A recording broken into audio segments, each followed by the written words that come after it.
உம்முடைய ஜனத்தினுடைய வாழ்க்கையில மேலானவைகளை தந்து தேவன் நடத்தும்படியாக நாங்கள் ஜெபிக்கிறோம். இயேசுவின் நாமத்தில் பிதாவே, ஆமென், ஆமென். ஹல்லேலூயா, ஹல்லேலூயா. இந்த வாலிபர் யூத் ஃபெஸ்ட் யூத் கேம்பில் வந்து பேசுகிறதற்கு ஆண்டவர் கொடுத்த வாய்ப்புக்காக நன்றி சொல்லுகிறேன். அந்த தலைப்பை என்னிடத்துல சொன்னபோது எனக்கு கேட்ட உடனே ஒரே சந்தோஷம். கிரைஸ்ட் மைண்டட் ஜெனரேஷன் என்று அவங்க சொன்னபோது மிகுந்த சந்தோஷம். ஏன்னா நாம் இப்போ வாழுகிற உலகத்தில் ஜெனரேஷன் எப்படிப்பட்ட ஜெனரேஷனாக இருக்குது அப்படின்னா, நெவர் மைண்ட் ஜெனரேஷன். எதை குறித்து என்ன செய்ய மாட்டாங்க, நினைக்க மாட்டாங்க. எப்பா இது பற்றி உனக்கு கவலை இல்லையா, I don't mind, I don't mind, never mind. இந்த உலகத்தில் கிரைஸ்ட் மைண்டடை குறித்து சிந்திக்கிற ஒரு சபையை ஆண்டவர் தந்திருக்கிறதற்காக கர்த்தருக்கு நன்றி சொல்லுகிறேன். ஹல்லேலூயா, ஹல்லேலூயா. கிறிஸ்துவில் இருந்த சிந்தையே உங்களிலும் என்ன செய்ய கடவுது, இருக்க கடவுது என்று வாசிக்கிறோம். இந்த நாளிலும் ஆண்டவர் நம்மோடு பேசும்படியாக வேதத்திலிருந்து ஒரு பகுதியை நாம் வாசிக்க போகிறோம். 1 கொரிந்தியர் 2வது அதிகாரம் 16வது வசனத்தை வாசிங்க. 1 கொரிந்தியர் 2வது அதிகாரம் 16வது வசனம். கர்த்தருக்கு போதிக்கத்தக்கதாக அவருடைய சிந்தையை அறிந்தவன் யார்? எங்களுக்கோ கிறிஸ்துவின் சிந்தை உண்டாய் இருக்கிறது. திரும்ப எல்லாருமா சேர்ந்து வாசிப்போம். தேவனுடைய பிள்ளைகளாக இருக்கிறோம், நல்ல சத்தமாக வாசிப்போம்.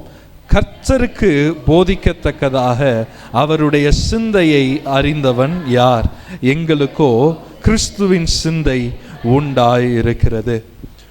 நம்மளுடைய எல்லாருடைய வாழ்க்கையிலும் ஒரு யுத்தம் நடந்து கொண்டே இருக்கிறது. There is a war going on every day. ஒவ்வொரு நாளும் ஒரு யுத்தம் நடந்து கொண்டே இருக்கிறது. உலக பிரகாரமாகவே சொல்ல முடியும், ஒரு யுத்தம் என்ன செஞ்சுட்டே இருக்கு, நடந்து கொண்டே இருக்கு. ஆனால் அதைவிட கொடூரமான, அதைவிட இன்டென்ஸான, வலிமையான ஒரு யுத்தம் நடந்து கொண்டே இருக்கிறது. அது வேற எங்கேயும் நடக்கலை, நம்மளுடைய சிந்தையில் அந்த யுத்தம் என்ன செய்து கொண்டே இருக்கிறது, நடந்து கொண்டே இருக்கிறது. மாம்ச சிந்தை, அது இயல்பாய் காணப்படுகிற சிந்தை. அந்த சிந்தைக்கும் தேவனுடைய சிந்தைக்கும் இடையில ஒரு யுத்தம் என்ன செஞ்சுட்டே இருக்கு, நடந்து கொண்டே இருக்கு. There is a war that is going on relentlessly. ஏன் அப்படின்னா, சில நேரம் அந்த யுத்தத்தை நினைச்சு பாருங்களேன், நியாயமாவே இருக்காது. அந்த மைண்ட்ல ஓடுற அந்த யுத்தம் அது நியாயமான யுத்தமா இருக்காது. ஏன் அப்படின்னா, பிசாசு நியாயமா என்ன செய்ய மாட்டான், யுத்தம் செய்ய மாட்டான். அவன் நியாயம் இல்லாததை செய்கிறதுனால இந்த யுத்தம் பயங்கரமான யுத்தமா என்ன செய்கிறது, காணப்படுகிறது. உலகத்தில் உள்ள யுத்தத்தில் கூட பாருங்களேன், ஒரு நியாயம் என்ன செய்யும் இருக்கும். ராஜாக்கள் கதைகளெல்லாம் நம்ம என்ன செஞ்சுருக்கிறோம், வாசித்துருக்கிறோம். வெளிச்சம் இருக்கும்போது என்ன செய்வாங்க, யுத்தம் செய்வாங்க. ராத்திரியான என்ன செய்வாங்க, அமைதியாக இருப்பாங்க. they will become friends. Friends போல் என்ன செய்வாங்க, பார்த்தாலும் யாரையும் வெட்ட மாட்டாங்க, குத்த மாட்டாங்க. அதில் கூட என்ன செய்கிறாங்க, நியாயம் இருக்கு. ஆனால் பிசாசு நம்மளுடைய சிந்தையில் அவன் மேற்கொள்ளுகிற யுத்தம் எப்பொழுதும் நியாயம் இல்லாததாக தான் என்ன செய்யுது, காணப்படுகிறது. இந்த வசனத்தை வாசிக்கும் போது கொரிந்து சபைக்கு பவுல் எழுதும்போது, கர்த்தருக்கு போதிக்கத்தக்கதாக அவருடைய சிந்தையை அறிந்தவன் யார் என்று ஒரு கேள்வி என்ன செய்கிறார், எழுப்புகிறார். அதனுடைய பதில் என்ன, அதனுடைய பதில் என்னவா இருக்கும்? அந்த கேள்வியிலேயே அவர் ஒரு ட்விஸ்ட் வச்சு தான் என்ன செய்கிறாரு, கேட்குறாரு. என்ன சொல்றாரு, கர்த்தருக்கு போதிக்கத்தக்கதாக அவருடைய சிந்தையை அறிந்தவன் யார் என்று கேட்கும்போது அவர் சொல்ல விரும்புகிற பதில் என்ன, ஒருவனும் இல்லை. கிறிஸ்துவின் சிந்தையை போதிக்கத்தக்கதாக, தேவனுக்கு போதிக்கத்தக்கதாக, தேவனுக்கு ஆலோசனை கொடுக்கத்தக்கதாக அவருடைய சிந்தையை அறிந்தவன் ஒருவரும் இல்லை என்று அவர் இன்டைரக்டா என்ன சொல்ல வர்றார், சொல்ல வந்துட்டு அதிலேயே அவர் இன்னொரு வார்த்தையும் சேர்க்கிறார், இன்னொரு ஸ்டேட்மெண்ட்டையும் சொல்றார். அது ஆப்போசிட்டா இருக்கு. அதுல அவர் என்ன சொல்லுகிறார், எங்களுக்கோ கிறிஸ்துவின் சிந்தை உண்டாயிருக்கு. கிறிஸ்துவின் சிந்தையை அறிந்தவன் ஒருவனும் இல்லை என்று சொல்லுகிற அதே பவுல் சொல்லுகிறார், எங்களுக்கோ கிறிஸ்துவின் சிந்தை உண்டாயிருக்கிறது. இந்த 1 கொரிந்தியர் 2 கொரிந்தியர்ல அடிக்கடி நீங்க பார்க்கலாம், சிந்தை சிந்தை சிந்தை சிந்தை சிந்தையை பற்றிய காரியங்களை பவுல் பேசிக்கொண்டே இருப்பார். ஏனென்றால் பிசாசு உங்க சிந்தையை மேற்கொள்ள முடியும் என்றால் அவன் உங்க வாழ்க்கை முழுசையும் மேற்கொண்டுருவான். ஆமென் சொல்லுவோமா? there is a battle in your mind. அந்த சிந்தையை ஒருத்தன் ஆட்கொள்ளுவான் என்றால் மற்ற எல்லா காரியத்தை என்ன செஞ்சிருவான்? ஆட்கொள்வான். உங்கள்கிட்ட வந்து ஒருத்தவங்க சொல்கிறாங்க, ஏப்பா உன்னை பற்றி அவன் இப்படி பேசுனா அப்படின்னு உங்களை ஒருத்தர் சொல்கிறாங்கன்னு வைங்க. அதை நம்பினீங்கன்னா உங்களுக்கு அந்த யார் பேசினாரோ அந்த நபரை நீங்கள் பார்த்துருக்க மாட்டீங்க, அவங்க சொன்னதை கேட்டிருக்க மாட்டீங்க. ஆனால் உங்களுக்குள்ள அவன் என்னை பற்றி என்ன செஞ்சுருக்கிறான்? பேசியிருக்கிறான். அதை காதால் கேட்கல, கண்ணால் பார்க்கல, ஆனால் உள்ள பிசாசினுடைய எண்ணம் என்ன செய்தது? உண்டாகிவிட்டது. மைண்டை ஆக்குப்பை பண்ணிட்டா போதும், உங்கள் வாழ்க்கை ஆளுகை செய்யலாம். அல்லேலூயா. அதனால தான் உங்கள் மனம் புதிதாகிறதுனாலே நீங்கள் என்ன செய்கிறீங்க? மறுரூபமாகிறீங்க. ஆண்டவரை ஏற்றுக்கொண்டோடனே ஆண்டவர் உங்கள் தலையை ஓப்பன் பண்ணி மூளையை தூக்கி வச்சுட்டு வேற ஒரு மூளையை ஃபிட் பண்ணாரா? கிடையாது. ஆண்டவர் சொல்கிறார், I will take you through a process. ஒரு ப்ராசஸ் மூலமாக உன்னை நான் கொண்டு போகிறேன். அதில் என்ன நடக்கும்? உன்னுடைய மனம் புதிதாக வேண்டும். அல்லேலூயா. ரட்சிக்கப்பட்ட உடனே நாம் அப்படியே புது சிருஷ்டியாய் மாறுகிறோம் என்று வேதத்தில் சொல்லப்படுகிறது. அப்போ புது சிருஷ்டியாய் மாறும்போது பை நேம் எந்த மாற்றமும் இல்லை. தோற்றத்தில் மாற்றம் உண்டானதா? தோற்றத்தில் ரட்சிக்கப்பட்டோன்னே மாற்றம் உண்டாகலை. ஆனால் ஆண்டவர் எங்கே செயல்பட ஆரம்பிக்கிறார் என்றால் நம்மளுடைய சிந்தையில் செயல்பட ஆரம்பிக்கிறார். அந்த வசனத்தில் கர்த்தருக்கு போதிக்கத்தக்கதாக அவருடைய சிந்தையை அறிந்தவன் ஒருவரும் இல்லை, யார் என்று கேட்கிறார். அப்போ எந்த அளவுக்கு? அவருக்கே போதிக்கிற அளவுக்கு கிறிஸ்துவின் சிந்தையை அறிந்தவன் ஒருவரும் இல்லை. ஆனாலும் கிறிஸ்துவின் சிந்தை நம்மில் உருவாக முடியும் என்று அங்கே பவுல் எழுதுகிறார். அல்லேலூயா. we can learn the mind of Christ. கிறிஸ்துவின் சிந்தையை நம்மால் புரிந்து கொள்ள முடியும். இங்கே சந்தோஷங்க வா, உன்னை வச்ச ஒரு உதாரணத்தை சொல்லுவோம். சரி, இப்போ சந்தோஷங்க வந்து முன்னாடி நிற்கிறான். இவன் மனசில் என்ன ஓடிட்டுருக்கு? மேலே வந்து மனசில் என்ன ஓடிட்டுருக்கு சொல்லுங்க பார்ப்போம். என்னைய போய் கூப்பிட்டு விட்டாரே ஓடி இருக்கோம். வேற என்னெல்லாம் ஓடி இருக்கு? அதான் ஓடிச்சா, அது ஓடலைன்ட்டான். அப்போ வேற என்ன ஓடி இருக்கு? என்ன செய்ய போறாரோ ஓடி இருக்கு. வேற அப்படி ஓடிச்சா? ஓடி இருக்கு. வேற என்ன ஓடி இருக்கும்? என்ன கேள்வி கேட்க போறாரு அப்படி ஓடிச்சா? ஓடி இருக்கு. சரி, 2 பேர் சரியான பதில். வேற யாருமே கிடைக்கலையா பாஸ்டர்? அப்படி ஓடிச்சா? அப்படி ஓடலைன்ட்டான். தவறான பதில். புரியல சிசு. கேள்வி கேட்க போறாரு அப்படின்னு நினைச்சிருப்பான். ஆல்ரெடி சொல்லிட்டாங்களாம் பாருங்க. வேற சரி, இப்ப இவன் ஒரு சிச்சுவேஷனில் மாட்டிக்கிட்டான், ஒரு பிரச்சனையில் மாட்டிக்கிட்டான். இவன் என்ன பதில் சொல்ல போறான்னு யாருக்கு நல்லா தெரியும்? இவனுடைய க்ளோஸ் ஃப்ரெண்டுக்கு தெரியுமா, இல்லை பக்கத்து கிளாஸில் உள்ளவங்களுக்கு தெரியுமா? யாருக்கு நல்லா தெரியும்? க்ளோஸ் ஃப்ரெண்டுக்கு என்ன செய்யும்? ஓரளவு கெஸ் பண்ணிடுவான். சில நேரம் பாருங்கள், ஸ்டூடெண்ட்ஸ் யங்ஸ்டர்ஸ் பாருங்கள், கிளாஸில் இங்கேருந்து அவனை ஃப்ரெண்டை பார்த்தோன்னே தெரிஞ்சிடும். பார்வையிலே என்ன செய்வாங்க? பேசுவாங்க. இவன் அதான் நினைக்கிறான். வாத்தியார் ஏதாவது ஒன்று சொல்லியிருப்பார், ஒரு தப்பு கண்டுபிடிச்சிருவான். அவர் சொல்கிறதுல ஏதோ பிழை இருந்திருக்கும். உடனே இவன் அவனை பார்ப்பான், அவனை பார்ப்பான், 2 பேரும் சிரிப்பான். நான் கண்டுபிடிச்சிட்டேன், நீ கண்டுபிடிச்சிட்டல. எதுவுமே வார்த்தையே பேசலை, ஆனால் கண்டுபிடிச்சிட்டான். ஏன் அப்படி கண்டுபிடிக்க முடியுதுன்னா, நீண்ட நாட்கள் இவர்கள் எதில் இருக்கிறாங்க? They are in a relationship. ஒரு உறவு அவர்களுக்குள்ளாக காணப்படுகிறது. நட்பு என்ன செய்கிறது? காணப்படுகிறது. காலேஜுக்கு போனதுலேருந்து, ஸ்கூலுக்கு போனதுலேருந்து, காலையிலேருந்து சாயங்காலம் வரைக்கும் அவனோட தான் என்ன செய்கிறான்? இருக்கிறான், பேசுகிறான், பழகுறான், என்னென்னத்தையோ பேசுவாங்க. இந்த டாபிக் தான் பேசணும்னு கிடையாது, அப்படி தானே? மனசுக்கு வந்ததெல்லாம் என்ன செய்வாங்க? பேசுவாங்க. வீட்டுக்கு வந்தால் முடியுதா? கிடையாது. இப்போ இங்கே பெரியவங்களாம் இருக்கிறீங்க, உங்கள் காலத்தில் இப்போ வாட்ஸ்அப் முறையெல்லாம் அப்படி கிடையாது. அப்புறம் அதனால சில காரியங்கள் ரெஸ்ட்ரிக்ட் பண்ணப்பட்டது. இப்போ அங்கே விட்ட காரியத்தை எங்கே தொடர ஆரம்பிச்சிடுறாங்க? வாட்ஸ்அப்பில் தொடர்றாங்க. நைட்டு 10 மணி வரைக்கும்.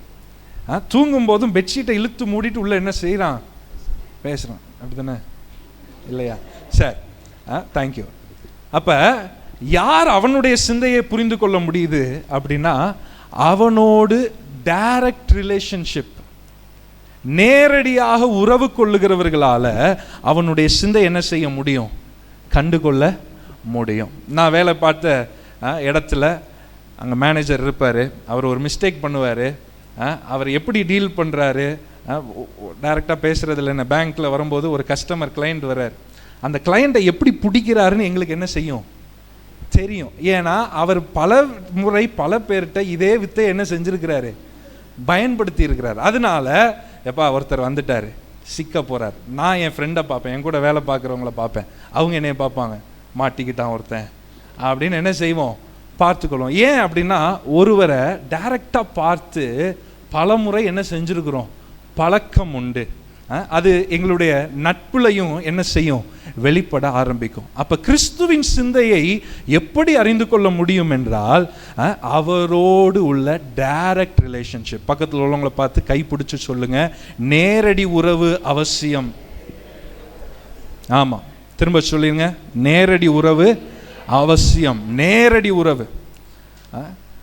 நம்மளுடைய ஆராதனைகளுக்கு வருகிறோம். இப்போ இன்னைக்கு நான் பேசுகிற சத்தத்தை நீங்கள் என்ன செய்ய வந்திருக்கிறீங்க, கேட்குறீங்க. தேவனுடைய வார்த்தையை நாம் கேட்டுக்கொண்டு இருக்கிறோம், நல்லது. ஆனால் இதை விட எது ரொம்ப முக்கியம்? நானும் சொல்லுவேன், இங்கே இருக்கிற பாஸ்டர் எல்லாருமே சொல்லுவாங்க, எது ரொம்ப முக்கியம்னா நீங்கள் தனியாக தேவனோடு நேரத்தை என்ன செய்யணும், செலவிட வேண்டும். அல்லேலூயா. இப்போ சந்தோஷம் புரிஞ்சு கொள்ளணும்னா காலையிலேருந்து சாயங்காலம் வரைக்கும் அவனோடையே 6 நாள் 5 நாள் 6 நாள் ஞாயிற்றுக்கிழமை ஆனால் சர்ச்சிலையும் சேர்ந்து பேசுகிறோன்னா அவனை நல்லா என்ன செய்ய முடியும், புரிந்து கொள்ள முடியும். ஆனால் வாரத்துக்கு ஒரு தடவை தான் அவனை பார்க்குறேன், ஒரு மணி நேரம் தான் அவனோட பேசுகிறேன்னா அவனுடைய காரியங்களை என்னால் என்ன செய்ய முடியாது, புரிந்து கொள்ள முடியாது. அதே போல தான் ஆண்டவருடைய கிறிஸ்துவின் சிந்தை நம்மிலே உருவாக வேண்டும் என்றால் அவரோடு நாம் தினசரி என்ன செய்ய வேண்டும், பேச வேண்டும். இதை பற்றி தான் பேசணும், இதுக்கு தான் ஜெபிக்கணும் இல்லை, எதனாலும் என்ன செய்யலாம். ஆண்டவர் ஏதாவது சொல்லியிருக்கிறாரா, தேவையில்லாத வார்த்தை என்கிட்ட வந்து பேசிகிட்டு இருக்காத, இத்தனை மணிலேருந்து இத்தனை மணி வரைக்கும் தான் நான் அவைலபிளாக இருக்கிறேன், அப்படி ஆண்டவர் என்னைக்காவது சொல்லியிருக்கிறாரா? இல்லை. அவர் அப்பான்னு கூப்பிடும் போதே அவர் நம்முடைய சத்தத்தை என்ன செய்கிறார், கேட்கிறார். இன்னும் ஒரு படி மேலே பெருமூச்சின் சத்தத்தையும் ஆண்டவர் என்ன செய்கிறார், கேட்கிறார். நமக்கு இன்னது தேவை என்று வாயினால் நாம் சொல்லுகிறதுக்கு முன்பதாகவே கிறிஸ்து அவைகளை செய்து முடிக்கிறார். ஹல்லேலூயா. அப்போ அந்த கிறிஸ்துவின் சிந்தை உங்களில் உண்டாயிருக்கிறது.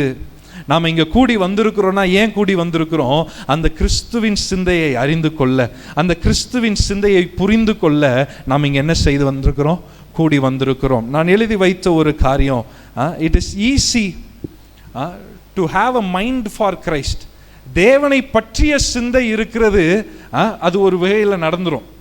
தேவனை பற்றிய சிந்தை, அப்பா இன்னைக்கு சர்ச்சுக்கு போகணும், இன்னைக்கு பைபிள் வாசிக்கணும், இன்னைக்கு ஜெபம் பண்ணணும், இதெல்லாம் தேவனை பற்றிய சிந்தை. ஆனால் கிறிஸ்துவின் சிந்தை, கிறிஸ்துவை பற்றிய சிந்தை அல்ல, கிறிஸ்துவின் சிந்தை என்பது அவர் நினைக்கிற விதத்தில் நாம் என்ன செய்யணும், நினைக்க வேண்டும். அவர் பார்க்கிற விதத்தில் நாம் என்ன செய்யணும், பார்க்க வேண்டும். ஒரு ஆத்துமாவை பார்க்கிறோம், ரோட்டில் ஒருத்தவங்களை பார்க்கிறோம், கிறிஸ்துவை பற்றிய சிந்தை என்ன, இயேசு அவங்கள நேசிக்கிறார் அப்படின்னு போகிறது கிறிஸ்துவை பற்றிய சிந்தை. ஆனால் கிறிஸ்துவின் சிந்தை என்ன, அவர் பார்க்கிற விதத்தில் நாம் மற்றவர்களை பார்த்து அவர்களிடத்தில் அன்பு காட்டும் போது நம்மில் என்ன இருக்கிறது, கிறிஸ்துவின் சிந்தை நம்மில் உண்டாயிருக்கிறது. ஹல்லேலூயா. இந்த தலைப்பை சொன்னபோது ஏன் சந்தோஷப்பட்டேன்னா, சமீபத்தில் ஒரு புஸ்தகத்தை வாசித்தேன். அந்த புஸ்தகம் பேரை நான் சொல்ல மாட்டேன். ஏன் அப்படின்னா நீங்கள் போய் அதை வாசித்து தேவையில்லாத காரியங்கள் என்ன செஞ்சிடக்கூடாது, கற்றுக்கொள்ளக்கூடாது. அதனால் அதில் உள்ள காரியத்தை சொல்லுகிறேன். உங்கள் வாழ்க்கையில் நீங்கள் உங்களுடைய அதிகாரத்தை, பதவியை நீங்கள் காத்து கொள்ள வேண்டும் என்றால், வாழ்க்கையில் முன்னேறணும்னா என்னென்ன செய்யணும்னு சொல்லி சில சட்டங்களை அதில் போட்டிருக்கிறாங்க, சில லாஸ் அதில் இருக்கு. அதில் ஒரு சிலதை வாசிக்கிறேன். ஒரு லா என்ன சொல்லி இருக்கிறாருன்னா, நண்பனை போல நடி, ஆனால் நீ என்ன செய்யணும், வேவு பார்க்க வேண்டும். என்ன செய்யணுமா, நீ வாழ்க்கையில் முன்னேறணும்னா நண்பனை போல நடித்து நீ என்ன செய்யணுமா, வேவு பார்க்கணும். Pose as a friend but be as a spy. ரெண்டாவது, உன்னுடைய சத்ருவை முற்றிலுமாய் அழித்து விடு. சத்ருவை என்ன செஞ்சிரு, முற்றிலுமாய் அழித்து விடு. மூன்றாவது, ஜனங்கள் உன்னை சார்ந்து இருக்க எப்போது நீ என்ன செய், பிரயாசப்படு. அவங்களுக்கு சுய விருப்பத்தெல்லாம் கொடுத்துறாத, சுயமாக செயல்பட விட்டுறாத. அவங்க எப்போதும் உன்னை என்ன செஞ்சிருக்கணும், சார்ந்து இருக்க வேண்டும். நான்காவது, உன்னுடைய கைகளை சுத்தமாய் வைத்துக்கொள், உன்னுடைய தவறுகளை மறைத்து, யாராவது கண்டுபிடிச்சிட்டா வேற ஒருவனை காட்டி கொடுக்கிறதற்கு அப்படி ஒரு நபரையும் கூட என்ன செஞ்சுக்கோ, வைத்துக்கோ. நீங்கள் ஒரு தலைவராக இருக்கிறீங்க அப்படின்னா கூட ஒருத்தரை வச்சுக்கணுமா? எதுக்கு? பலிகாடு. அதான் என்ன சொல்லுவோம், பலிகாடுன்னு. நான் ஏதோ ஒரு தவறு செய்து மாட்டிக்கொண்டேன் என்றால் இது நான் இல்லை, அட்மின் தான் செஞ்சாரு. இந்த போஸ்ட் நான் போடல, இந்த ட்வீட் நான் போடல, அட்மின் தான் என்ன செஞ்சுட்டாரு, போட்டுட்டாருன்னு பலியை இன்னொரு மேலே போட ஒருவரை என்ன செஞ்சுக்கோ, வைத்துக்கொள். இப்படிப்பட்ட ஆலோசனைகளை தான் இந்த உலகம் கொடுத்து கொண்டே இருக்கிறது. இந்த உலகத்தின் சிந்தை இப்படிப்பட்டதாய் காணப்படுகிறது. கேட்கும் போதே நமக்கு சிரிப்பு வருது. இன்னொரு நேரத்தில் என்ன இவ்வளோ பயங்கரமாக கொடூரமாக ஒருத்தர் என்ன செஞ்சிருக்கிறாரு, புஸ்தகம் எழுதியிருக்கிறார். இது அமெரிக்காவில் பிரபலமாய் அதிகமான விற்பனையான ஒரு புஸ்தகம்.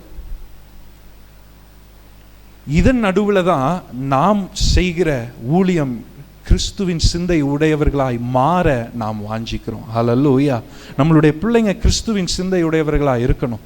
நம்ம சபையில் இருக்கிற வாலிபர்கள் கிறிஸ்துவின் சிந்தையை உடையவர்களாக இருக்க வேண்டும். நம்மளுடைய வாஞ்சை ஏன் அதுக்காக துடிக்குதுன்னா, கிறிஸ்துவின் சிந்தை நமக்குள்ளாக உண்டாய் இருக்கிறது. ஹல்லேலூயா. நம்ம ரட்சிக்கப்பட்ட போதே ஆண்டவர் ஒரு விதையை வச்சுட்டார். அப்பா, இந்த கிறிஸ்துவின் சிந்தையை நீ ருசித்து பார்க்கணும், இந்த கிறிஸ்துவின் சிந்தையை நீ அனுபவித்து பார்க்க வேண்டும் என்று அந்த ஆசையை, அந்த விருப்பத்தை ஆண்டவர் நம்மளுடைய வாழ்க்கையில் என்ன செய்திருக்கிறார், வைத்திருக்கிறார். ஹல்லேலூயா, ஹல்லேலூயா. அப்போ கிறிஸ்துவின் விருப்பம் நம்மளுடைய விருப்பமாய் மாற வேண்டும். கிறிஸ்துவின் துடிப்பு நம்மளுடைய இருதய துடிப்பா மாற வேண்டும். இதுதான் கிறிஸ்துவின் சிந்தை. ஒரு கேள்வியை அங்கே அவர் வைக்கிறார். திரும்ப அந்த வசனத்தை வாசிப்போமே. 1 கொரிந்தியர் 2:16. கர்த்தருக்கு போதிக்கத்தக்கதாக அவருடைய சிந்தையை அறிந்தவன் யார்? எங்களுக்கோ கிறிஸ்துவின் சிந்தை உண்டாயிருக்கிறது. ஹல்லேலூயா, ஹல்லேலூயா. 2 கொரிந்தியர் 10வது அதிகாரம் 3வது வசனத்திலிருந்து 5வது வசனம் வரைக்கும் வாசிங்க. 2 கொரிந்தியர் 10 3 5 முடிய.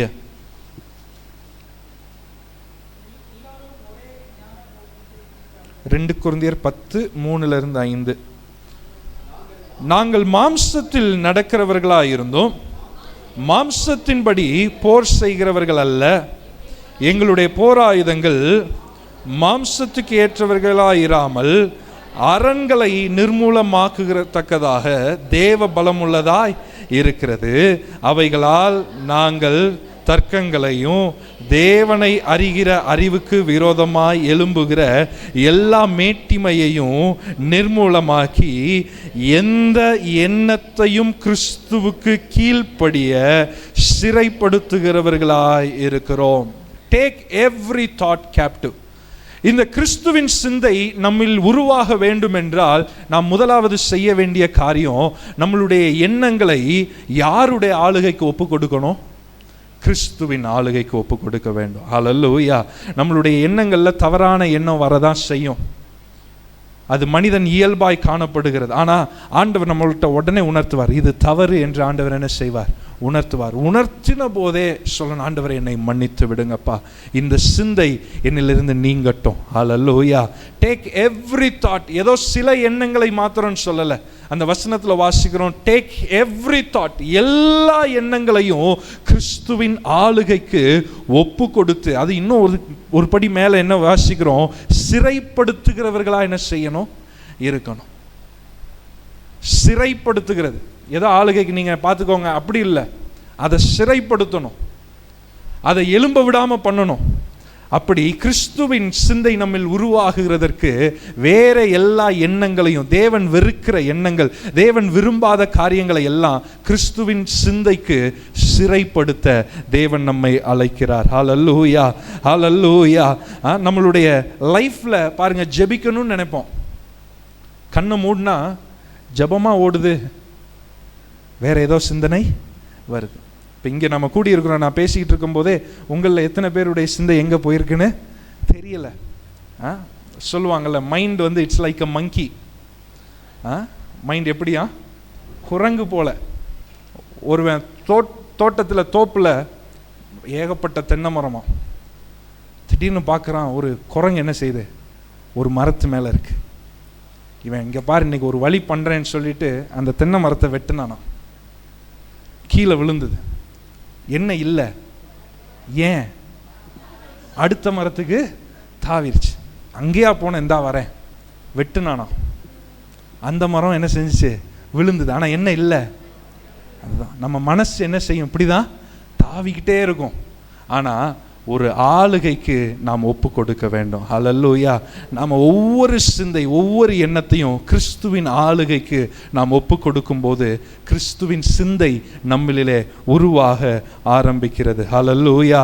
ரோமர் 7:19 வாசிக்கும் போது பவுல் எழுதுகிறார், ஆதலால் நான் விரும்புகிற நன்மையை செய்யாமல் விரும்பாத தீமையையே செய்கிறேன். பவுலுக்கே அந்த பிரச்சனை இருக்கு. விரும்புகிறதை செய்யாமல் விரும்பாத தீமையை நான் என்ன செய்கிறேன். அதில் தான் ஆண்டவர் நம்மை உருவாக்கி வருகிறார். ஹல்லேலூயா.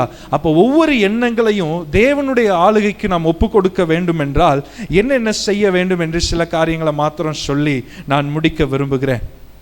உங்கள் மனதை நம்பாதீர்கள். பக்கத்தில் உள்ளவங்களை பார்த்து சொல்லுங்க, உங்க மனசை என்ன செய்யாதீங்க, நம்பாதீங்க. ஹல்லேலூயா. ஹல்லேலூயா. எண்ணங்கள் உங்களுக்குள்ள இருந்து உருவாகிறதுனால அநேக நேரம் என்ன செய்வோம்னா, நாம நினைக்கிறது ரைட் என்று நினைப்போம். கரெக்டா? வேற ஒருத்தர் சொல்றது கூட லேசில் நம்ப மாட்டோம். ஆனா நீங்களா யோசித்து ஒரு தீர்மானத்தை எடுக்கும் போது, ஒரு காரியத்தை, எண்ணத்தை உருவாக்கும் போது அதை நிச்சயம் 100% என்ன செய்வீங்க, நம்புவீங்க. நான் சொல்றது புரியுதா? உண்மைதானா? நான் நினைச்சிருக்கிறேன் அதுதான் ரைட்டு, அந்த நபர் எனக்கு இப்படி தான் செஞ்சார், இதை தான் நினச்சி அவர் செஞ்சிருக்கிறார், எனக்கு தெரியும் பாஸ்டர். ஏன் அப்படின்னா அந்த எண்ணம் வேற யாரோ சொல்லி உருவாகலை, நாம் நினைத்து என்ன செஞ்சிருக்கிறோம், வைத்திருக்கிறோம். அதனால அதை 100% என்ன செய்வோம், நம்புவோம்.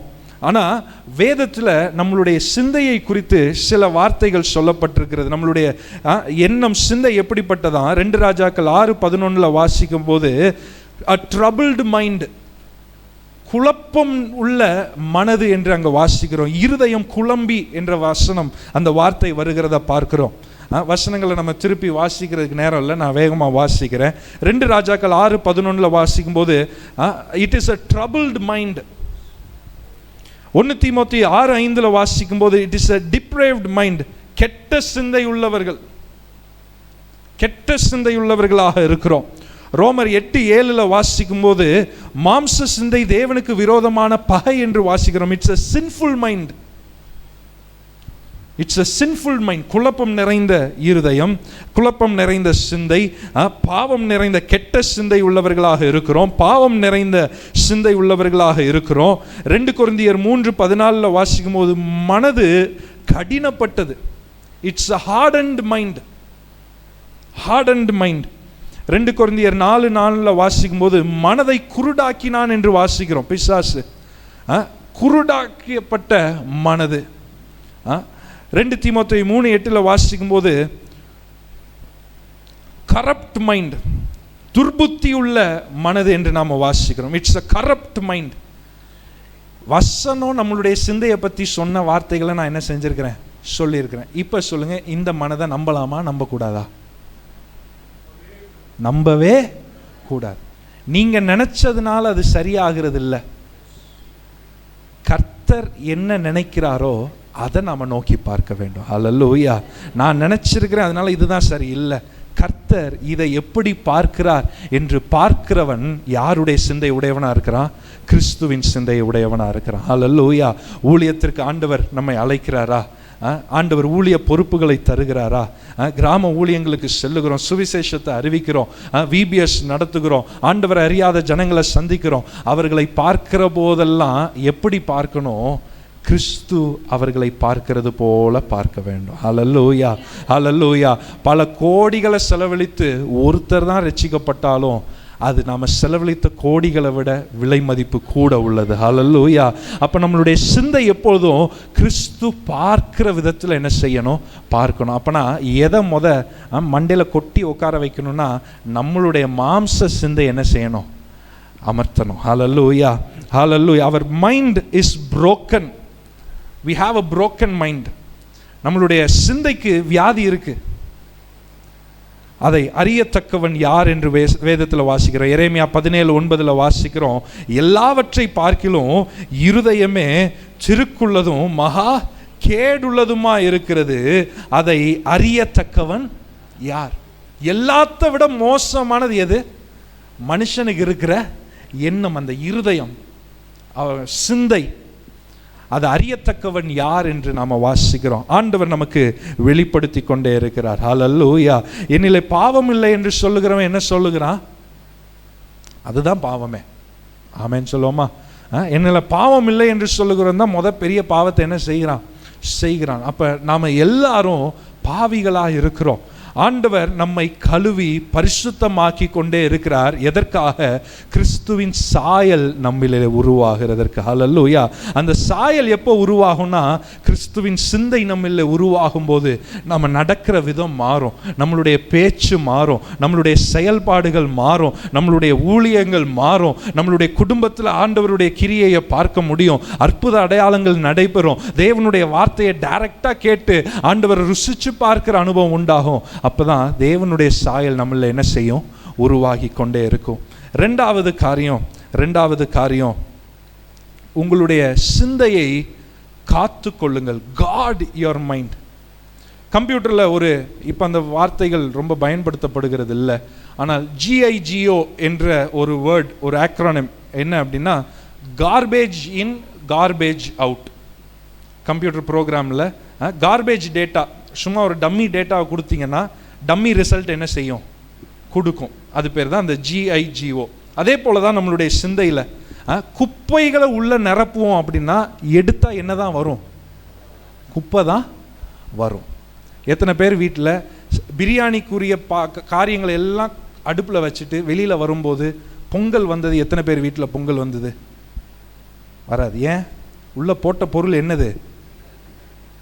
என்னதான் போட்டீங்க? பிரியாணிக்குரிய ஐட்டம் தான் என்ன போட்டிருக்கிறீங்க. ஆனால் வெளியில் வரும்போது மட்டும் ஆண்டவரை இன்னைக்கு பொங்கலாக மாறி வரட்டும் அப்படின்னா வரவே வராது. நீங்களும் நானும் இயேசு கிடையாது. தண்ணியை ஊற்றி திராட்சை ரசம் எடுக்கிறதுக்கு நாம் ஆண்டவர் இல்லை. அப்போ நாம் எதை நாம் உட்கொள்ளுகிறோமோ அதுதான் வெளியில் என்ன செய்யும்? வரும். ஒரு நியூட்ரிஷனிஸ்ட்டை நீங்கள் கேட்டிங்கன்னா 3 வகையான ஆகாரம் சொல்லுவாங்க. ஒன்று பிரெயின் ஃபுட். என்ன ஃபுட்டு? Brain food. அந்த சாப்பாடை சாப்பிட்டா மூளைக்கு ரொம்ப நல்லது. ஹெல்த்தி ஃபுட்டுன்னு நம்ம அதை தான் என்ன செய்வோம்? சொல்லுவோம். ஆரோக்கியமான சாப்பாடு. பீட்ரூட் சாப்பிடுங்க, பீன்ஸ் சாப்பிடுங்க, இதெல்லாம் ஹெல்த்தி ஃபுட். இது பிரெயின் ஃபுட் என்று சொல்லுவாங்க. ரெண்டாவது ஒரு வகையான ஃபுட் இருக்குது. என்ன அப்படின்னா ஜங்க் ஃபுட். என்ன ஃபுட்டு சொல்லுங்க பார்ப்போம். பிள்ளைங்க இருக்கிறீங்க, என்னெல்லாம் ஜங்க் ஃபுட்டு? பர்கர்லாம் எனக்கு அதில் சில சந்தேகம் இருக்குது. அதெல்லாம் ஏன்னா பர்கர் ஒரு உதாரணத்துக்கு செய்தியிலேருந்து இடையில வெளியில் போயிட்டு வந்துடும். பன்னு நல்லதா? நல்லது. அதில் உள்ள கோஸ் நல்லதா? தக்காளி நல்லதா? கறி நல்லதா? எல்லாமே நல்லது. ஆனால் சேர்த்து வச்சா மட்டும் அது ஜங்க் ஃபுட்டுன்றாங்க. ஏன்னு எனக்கு இப்போ வரைக்கும் புரியலை. சரி, ஓகே. வேறு என்னெல்லாம்? லேஸு, இப்படி உள்ளதெல்லாம் என்னது? Junk food. அதில் எந்த பயனும் கிடையாது. அதை தான் சொல்லுவாங்க 0 கேலரிஸ். அதில் எந்த பயனுமே என்ன கிடையாது. ஆனாலும் ஏதோ ஒரு திருப்திக்காக, சந்தோஷத்துக்கு என்ன செய்வோம்? சாப்பிடுவோம். அப்போ முதல் காரியம் பிரெயின் ஃபுட், ரெண்டாவது ஜங்க் ஃபுட், மூணாவது ஒரு ஃபுட் இருக்குது. என்னது? Toxic food. என்ன ஃபுட்டு? Toxic food. இதுதான் விஷம். என்னது? விஷம். அது கெடுக்கும். அது தேவையில்லாத ஒரு காரியம். ஒரு மனிதனை கெடுக்கிறதுக்கு, அவனை வாழ்க்கையே இல்லாமல் ஆக்குறதுக்குரிய ஃபுட் என்னது? Toxic food. நம்ம இந்த ஆகாரம் என்று சொல்லும்போது வெறுமன வயிற்றுக்கு சாப்பிடுகிற ஆகாரம் மாத்திரம் அல்ல, நாம் எதை செவிகளால் உட்கொள்ளுகிறோம், எதை கண்களால் நம்மளுடைய இருதயத்தில் ஏற்றுக்கொள்ளுகிறோம், எதை வாயினால் பேசி நாம் செய்கிறோம், இவைகள் எல்லாம் இந்த மனுஷனை என்ன செய்யும்? கெடுக்கும். ஆமென் சொல்லுவோமா? அப்போ நாம் உட்கொள்ளுகிற காரியம், சோஷியல் மீடியா, ஃபோனில் எவ்வளோ நேரம் செலவிடுகிறீங்க? எதை பார்க்குறீங்க? யாரோட நேரத்தை செலவிடுகிறீங்க? எப்போ பாரு யாரையாவது பற்றி புறணி பேசுகிற ஆளோடைய நேரத்தை செலவிடுவோன்னா இங்கே எதை தான் நிரப்புறோம்? இயல்பாக எது தான் பேச வரும்னா அதுதான் வரும். நான் சொல்கிறது புரியுதா? ஆவிக்குரிய காரியங்களை பேசுகிறவங்களோட நேரத்தை செலவிடுவோம்னா நம்மளுடைய பேச்சில் ஆவிக்குரிய காரியங்களை அதிகமாக என்ன செய்ய ஆரம்பிப்போம்? பேசுவோம். நம்மளுடைய ஃபோன், நம்மளுடைய டிவி, அதில் எதை நாம் அதிகமாக பார்க்குறோம்? நம்ம உங்கள் வீட்டில் ஒரு நபரை கூப்பிட்டு அந்த நபரை எங்கள் வீட்டில் வச்சு கொலை பண்ணுன்னு சொல்லுவீங்களா? யாராவது ஒருத்தரை கூப்பிட்டு, கொலைகாரனை கூப்பிட்டு, இந்த இவனை ஒருத்தனை கொல்ல வேண்டியதுக்கு நீ வந்து கூப்பிட்டு என்ன செய், கொல்லு அப்படின்னு வீட்டில் கூப்பிட்டு சொல்லுவீங்களா? சொல்ல மாட்டோம். நேரில் சொல்ல மாட்டோம். ஆனால் டிவியில் அதை என்ன செய்வோம்? பார்ப்போம். உண்மைதானா? நேரில் செய்ய விருப்பம் இல்லை, ஆனால் டிவி நம்ம அது பரவாயில்ல, தவறு தான். ஆமென் சொல்லுவோமா? அதை பார்க்கும்போது அவைகளை நாம் உட்கொள்ளுகிறோம். ஸோ உங்களுடைய நேரங்களை எப்படி செலவிடுகிறீங்க? எனக்கு கிறிஸ்துவின் சிந்தை உண்டாகணும், கிறிஸ்துவின் சிந்தை உண்டாகணும். ஆனால் மணிக்கணக்காக ஃபோன்லையும் டிவிலையுமே ஸ்பெண்ட் பண்ணுவோன்னா கிறிஸ்துவின் சிந்தை உருவாகிறது மிக கடினம். ஆமென் சொல்லுவோமா? ஆமென் சொல்லுவோமா? அல்லேலூயா. எதில் நேரத்தை அதிகமாக செலவிடுகிறோமோ, யாரோட அதிகமாக செலவிடுகிறோமோ அவர்களைப் போல தான் மாறுவோம். ஆமென் சொல்லுவோமா? எங்கள் தாத்தா சொல்லுகிறது எனக்கு ஞாபகம் வருகிறது. தாத்தா சொல்லுவாங்க, பிள்ளைங்களுக்கு ரொம்ப டிவியை காட்டாதீங்க, கார்ட்டூனை பார்த்து உங்கள் பிள்ளை மூஞ்சி கார்ட்டூன் மாதிரியே இருக்குது அப்படின்வாங்க தாத்தா.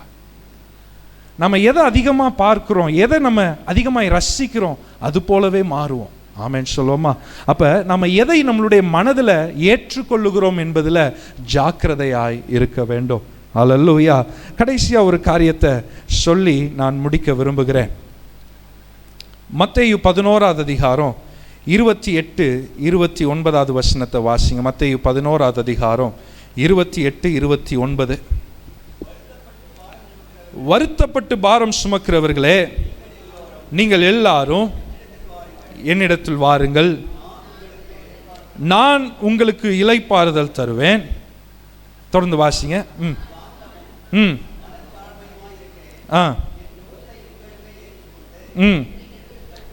என்னிடத்தில் என்ன செய்யுங்க? கற்றுக்கொள்ளுங்கள். எல்லாரும் பக்கத்தில் உள்ளவங்களை பார்த்து சொல்லுங்க, இயேசுவின் இடத்துல கற்றுக்கொள்ளுங்க, இயேசுவின் இடத்துல கற்றுக்கொள்ளுங்க. இப்போ நான் சந்தோஷம் முன்னாடி கூப்பிட்டு அவன் மனசில் என்ன ஓடுதுன்னு நான் கேட்டேன். ஒவ்வொருத்தர் நீங்கள் கெஸ்ட்டில் என்ன செஞ்சீங்க? சொன்னீங்க. சிலர் சரியாக சொன்னீங்க, அவன் ஆமான்றான். இன்னும் சிறப்பானது எப்படி இருக்கும் தெரியுமா? இப்போ அவன் பேப்பரில் எழுதி பக்கத்தில் உள்ளவன்ட்ட அப்படின்னு கொடுத்து, இதான் என் மனசில் ஓடிட்டுருக்குன்னு சொன்னால் அவன் கண்டுபிடிப்பானா? கண்டுபிடிக்க மாட்டானா? கண்டுபிடிப்பான். ஏன்? எழுதி கொடுத்தாச்சு. ஆண்டவர் நம்முடைய கரங்களில் அவருடைய சிந்தையை அறிந்து கொள்ளுகிறதற்கு அவருடைய வார்த்தையவே எழுதி வைத்திருக்கிறார். ஹல்லேலூயா. ஆண்டவருக்கு எது பிரியம், ஆண்டவர் எதை வெறுக்கிறார், ஆண்டவர் எதை விரும்புகிறார், உங்கள் வாழ்க்கையை குறித்த தேவனுடைய சித்தம் என்ன, உங்கள் வாழ்க்கையில் இருக்கக்கூடாத காரியம் என்ன, ஆண்டவர் உங்களை எப்படி வழிநடத்த விரும்புகிறார், ஆண்டவர் உங்களை எப்படி பரிசுத்தமாக்க விரும்புகிறார், ஒவ்வொன்றையும் தம்முடைய சிந்தையை எல்லாம் வார்த்தையை ஆண்டவர் என்ன செய்து வைத்திருக்கிறார்?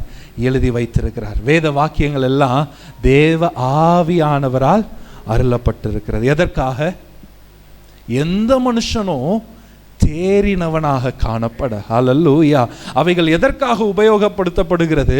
உபதேசத்திற்கும். அப்படின்னா என்ன? டீச்சிங். ஆண்டவர் நமக்கு போதிக்கிறார். வேற எதற்காக பயன்படுத்தப்படுகிறது? உபதேசத்திற்கும் கடிந்து கொள்ளுதலுக்கும். கிறிஸ்துவின் சிந்தை அப்படின்னா மாம்ச சிந்தையோடு ஒரு யுத்தம் இருக்கும்.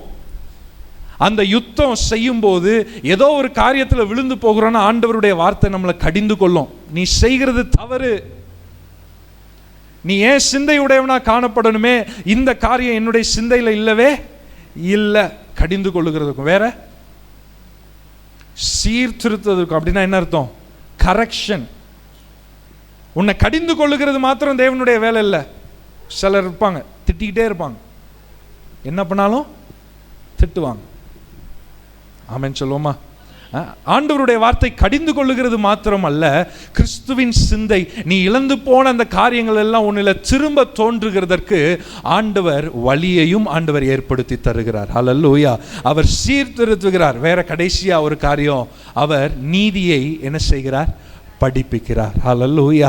அப்பா, இதுதான் நீ நடக்க வேண்டிய வழி, இதெல்லாம் நீ தொடர்ந்து நட, நான் உன்னோட கூட இருக்கிறேன், உன்னை கொண்டு நான் செய்கிற காரியம் பயங்கரமாக இருக்கும், நீ நடக்கிற பாதை நல்லது, நீ செல்லுகிற பாதை கரெக்டு, நீ இதிலேயே போ, இப்படியே செய், நான் உன்னில் பிரியமாக இருக்கிறேன், நான் உன் கூடவே இருக்கிறேன், நான் உன்னை மறக்கிறது இல்லை, உன்னை நான் அணைத்து கொள்ளுகிறேன், உன்னை நான் ஏந்துவேன், தாங்குவேன், சுமப்பேன், தப்பு வைப்பேன் என்று ஆண்டவர் தொடர்ந்து சத்தியத்தை நமக்கு போதித்து வழி நடத்துகிற நல்ல தேவனாய் தேவனாக இருக்கிறார். ஹல்லேலூயா. கண்களை மூடி நாம் ஜெபிக்க போகிறோம். Hallelujah. Never give up on learning. கற்றுக்கொள்ளுகிறத நிறுத்தி விடாதீங்க. பைபிளை தினந்தோறும் வாசிக்க. பாஸ்டர் இதை திரும்ப திரும்ப நீங்கள் சொல்லிட்டே இருக்கிறீங்க. சபைக்கு வந்தால் பாஸ்டர் எப்போ பார்த்தாலும் கேட்குறாங்க, நீ பைபிள் வாசித்தியா, ஜெபம் பண்ணியா? ஏன்? நீ கிறிஸ்துவின் சிந்தை உடையவனாய் காணப்பட வேண்டும். இந்த பொல்லாத உலகில் உன்னுடைய சிந்தை கிறிஸ்துவை போல காணப்பட வேண்டும் என்று ஊழியக்காரர்கள் விரும்புகிறாங்க. ஊழியக்காரர் விரும்புகிறத விட என் இயேசு விரும்புகிறார். ஹல்லேலூயா. அவருடைய சிந்தை உள்ளவனாய் காணப்பட வேண்டும். அவருடைய சித்தத்தை நிறைவேற்றுகிறவனாக நீனும் நானும் காணப்பட வேண்டும் என்று ஆண்டவர் விரும்புகிறார். ஒப்பு கொடுத்து ஜெபிக்கலாமா? வாய்களை திறந்து, ஆண்டவரே, உம்மை போல நான் மாற வேண்டும் என்றால் உம்முடைய சிந்தை முதலாவது என்னுடைய சிந்தையா மாறணும். ஆண்டவரே, ஹல்லேலூயா. ஆண்டவர்கிட்ட கேளுங்க, அப்பா நீர் பார்க்கிற விதத்தில் பார்க்கணும். உங்க ஆசை என்னுடைய ஆசையா மாறணும். உங்க விருப்பம் என் விருப்பமா மாறணும். ஆண்டவர், உம்மை பாரப்படுத்துகிற காரியம் என்ன பாரப்படுத்தணும். ஆண்டவரே, நீர் எங்க செல்ல சொல்லுகிறீரோ அங்க நான் செல்லணும். ஆண்டவரே, ஹல்லேலூயா. ஆண்டவரே சொல்லுகிறார், நான் இருக்கிற இடத்துல என் ஊழியக்காரன் இருப்பான். நான் இருக்கிற இடத்துல ஊழியக்காரன் இருப்பான். ஹல்லேலூயா, ஹல்லேலூயா, ஹல்லேலூயா, ஹல்லேலூயா, ஹல்லேலூயா. எங்களை கட்டி எழுப்புங்க ஆண்டவரே. ஒரு சீஷன் ஹல்லேலூயா குருவை போல மாறுகிறான். குருவின் இடத்துல இருந்து கற்றுக்கொண்டே இருக்கிறான். அவன் வாழ்நாள் முழுசு சீஷனா இருந்துட்டே தான் இருப்பான். Hallelujah. It's a long process. It's a long process. Hallelujah. விசுவாசிக்கிறதோட நின்று விடுவான். ஆனால் சீஷன் தொடர்ந்து ஆண்டவரிடத்திலிருந்து கற்றுக்கொண்டே இருப்பான். ஆண்டவர் உங்களை என்னை அழைக்கிறது சீஷர்களாய் மாற வேண்டும். நீங்களும் நானும் சீஷர்களா மாறணும். குருவை போலவே நாம மாறணும். கிறிஸ்துவை போலவே மாறணும். அவர் விருப்பத்தை நாம் அறிந்து கொள்ளுகிற அந்த நெருக்கம் நமக்கு உண்டாக வேண்டும் என்று ஆண்டவர் விரும்புகிறார். ஹல்லேலூயா. இருதய துடிப்பு அறிந்து கொள்ளணும்னா தூரத்தில் இருந்து இன்னொருவருடைய இருதய துடிப்பை கேட்க முடியாது. அவ்வளவு நெருங்கி வந்தாதான் இயேசுவினுடைய இருதய துடிப்பை அறிந்து கொள்ள முடியும். வாலிப தம்பி, வாலிப தங்கச்சி, இயேசுவை போல மாறணுமா? இருதய துடிப்பை அறிந்து கொள்ளணுமா? கிறிஸ்துவை புரிந்து கொள்ள வேண்டுமா?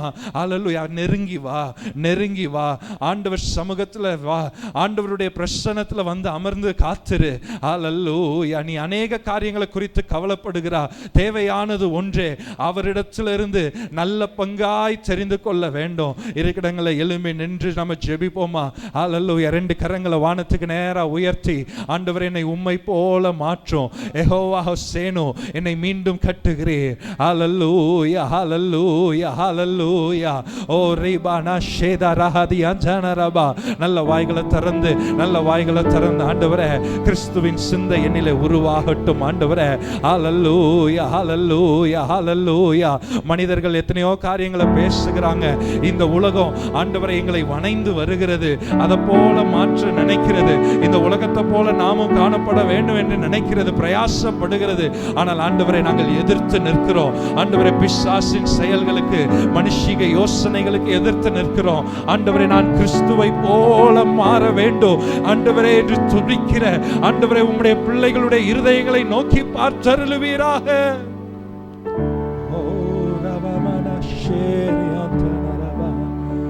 யெகோவா ஹோசேனு, என்னை மீண்டும் கட்டுகிறீர்.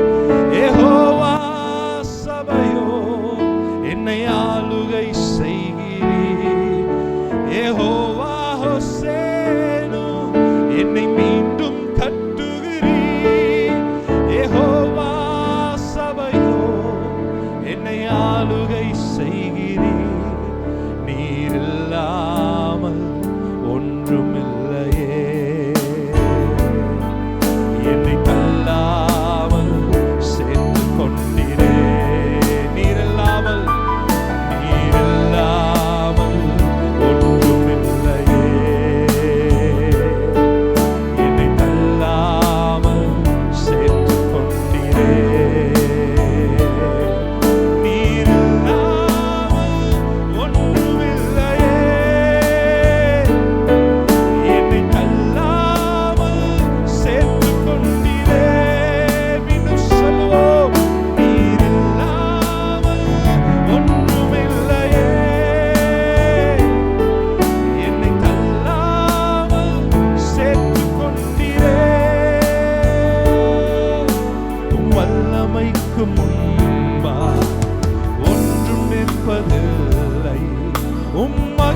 மகத்துவத்திற்கு முடிவு என்றும் இல்லை.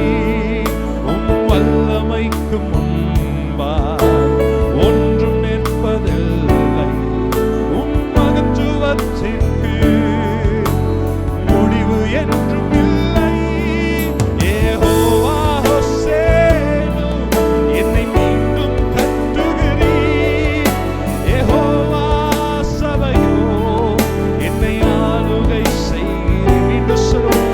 யெகோவா ஹோசேனு, என்னை மீண்டும் கட்டுகிறீர். யெகோவா சபையோ, என்னை ஆளுகை செய். உண்மையா சொல்லுவோமா? நீர் இல்லாமல் ஒன்றுமில்லையே. என்னை தள்ளாமல் சேர்த்துக் கொண்டீரே. நீர் இல்லாமல் ஒன்றுமில்லையே. ஹல்லேலூயா. என்னை தள்ளாமல் சேர்த்துக் கொண்டீரே. நீர் இல்லாமல் ஒன்றுமில்லையே. என்னை தள்ளாமல் சேர்த்துக் கொண்டீரே. கடைசியா ஒரு செய். நீர் இல்லாமல் ஒன்றுமில்லையே. என்னை தள்ளாமல் சேர்த்துக் கொண்டீரே. உயிரே உறவே வாருமே, என்னை ஆளுகை செய்யுமே.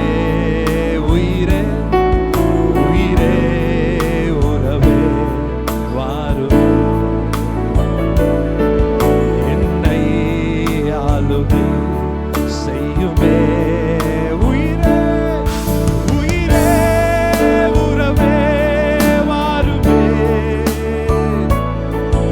என்னை ஆளுகை செய்யுமே.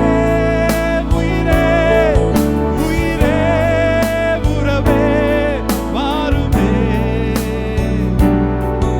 என்னை ஆளுகை செய்யுமே. ரெண்டு கரங்களும் உயர்த்தி என் சிந்தையை ஆளுகை செய்யும் அப்பா. என் சிந்தையை ஆளுகை செய்யும் ஆண்டவரே. எல்லா எண்ணங்களையும் எல்லா நினைவுகளையும் கிறிஸ்துவின் ஆளுகைக்கு ஒப்பு கொடுக்கிறோம் ஆண்டவரே. ஹல்லேலூயா, ஹல்லேலூயா, ஹல்லேலூயா.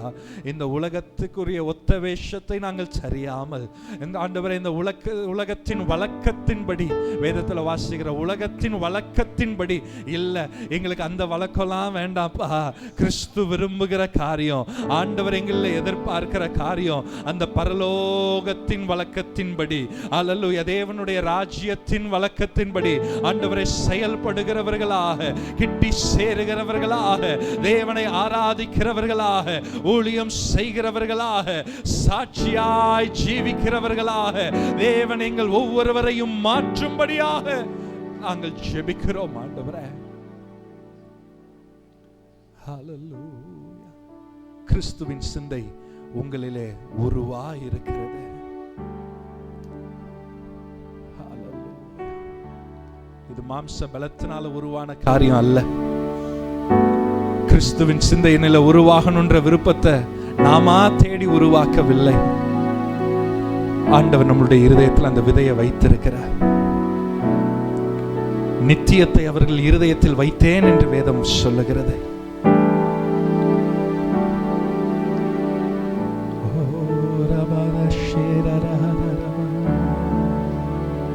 இன்னும் உம்மை அறியணுமே, இன்னும் உம்மை அறியணுமே, இன்னும் கிட்டி சேரணுமே, இன்னும் கிட்டி சேரணும். இன்னும் உம்மை அறியணுமே, இன்னும் உம்மை அறியணுமே, இன்னும் கிட்டி சேரணுமே, இன்னும் கிட்டி சேரணுமே.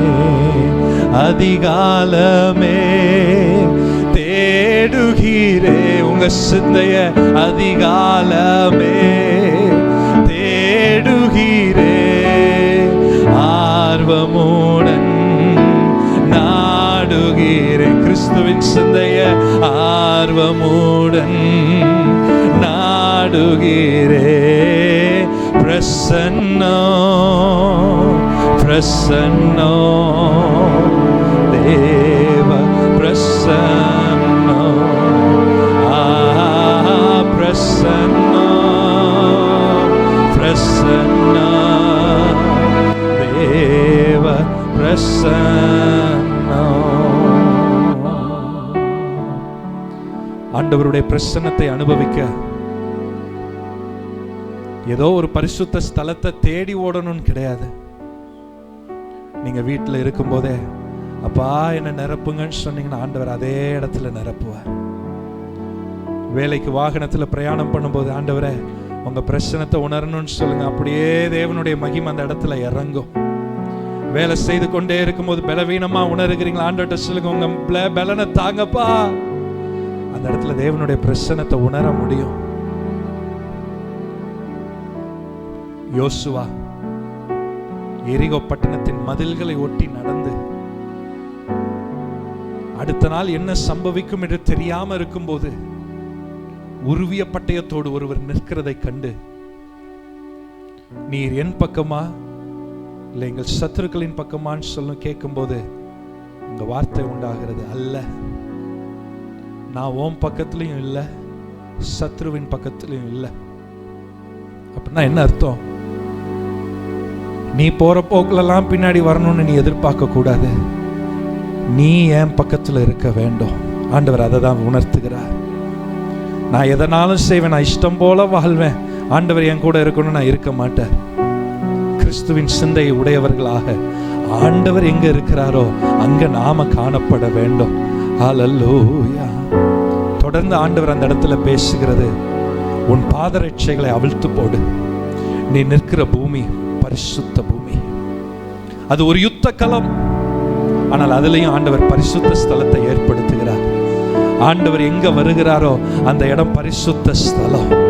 ஆண்டவர் எங்க இருக்கிறாரோ அது தேவன் தங்குகிற வாசஸ்தலம். பிரசன்னோ பிரசன்னோ தேவ பிரசன்னோ பிரசன்னோ பிரசன்னோ தேவ பிரசன்னோ. எஸ் லார்ட், நாங்கள் ஸ்தோத்திரிக்கிறோம் ஆண்டவரே. உமக்கு நன்றி செலுத்துகிறோம். ஆமென். நன்றி செலுத்துகிறோம். பரிசுத்த ஆவியானவரே, ஆண்டவரே நீர் உம்முடைய தாசரை கொண்டு கர்த்தாவே நீர் உம்முடைய வார்த்தைகளை மூலமாய் ஆண்டவரே நீர் உண்மை வெளிப்படுத்தினதற்காக நன்றி செலுத்துகிறோம் ஆண்டவரே. உமக்கு ஸ்தோத்திரம் ஆண்டவரே. இந்த நேரத்தில் உம்முடைய தாசரை எங்கள் மத்தியில் இருந்து வல்லமையாக நீர் பயன்படுத்தினீர், இதற்காக ஸ்தோத்திரம். உம்முடைய வார்த்தைகளை கேட்கும்படியாய் எங்கள் உள்ளத்தை திறந்ததற்காக ஸ்தோத்திரம் ஆண்டவரே.